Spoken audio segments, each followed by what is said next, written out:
70 ঊৰ্ধ্বৰ এই মানুহজনক দেখি আপোনাৰো সহানুভূতি জাগিছে নেকি?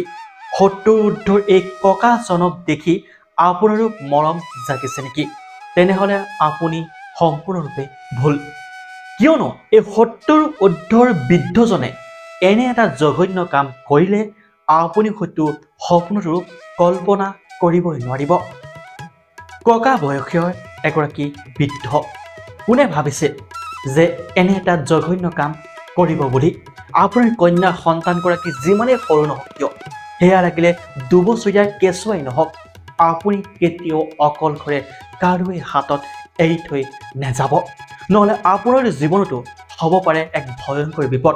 ঠিক সেইদৰে 70 বছৰীয়া এই বৃদ্ধজনে 4 আৰু 5 বছৰীয়া দুগৰাকী কণমানি ছোৱালীৰ লগত যি জঘন্য কাণ্ড কৰিলে, সেয়া হয়তো আপোনালোকক ক'বলৈও মোৰ সাহস পোৱা নাই।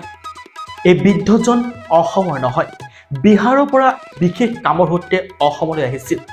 অসমৰ শিৱসাগৰত এখন গাঁৱত এই বৃদ্ধজনে দুগৰাকীকৈ কণমানি ছোৱালী, এগৰাকী কণমানি ছোৱালীৰ বয়স মাত্ৰ 4 বছৰ, আনগৰাকী কণমানি ছোৱালীৰ বয়স 5 বছৰ।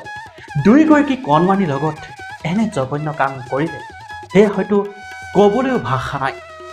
দুগৰাকীকৈ কণমানি ছোৱালী কামনাৰ বলি হ'ল এই বৃদ্ধজনৰ।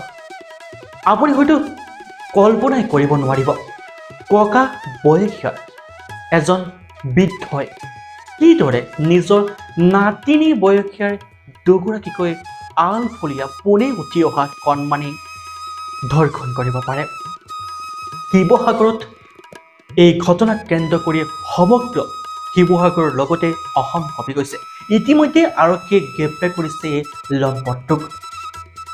যদিহে আপুনি পোনেই দেখিছিল যে আৰক্ষীয়ে ধৰি আনিছে 70 ঊৰ্ধ্বৰ এজন বয়সীয়া মানুহ, কিয় আৰক্ষীসমূহ ইমান নিষ্ঠুৰ?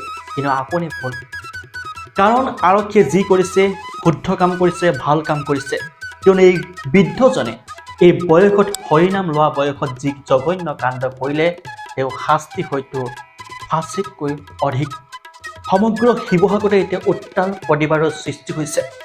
সমগ্ৰ শিৱসাগৰবাসীয়ে কৈছে যে এই বৃদ্ধজনক ফাঁচী প্ৰদান কৰিব লাগে, নহ'লে দিনক দিনে অসমতকে ধৰি ভাৰতৰ বিভিন্ন প্ৰান্তত এনে জঘন্য কাণ্ডসমূহ সংঘটিত হৈয়ে থাকিব।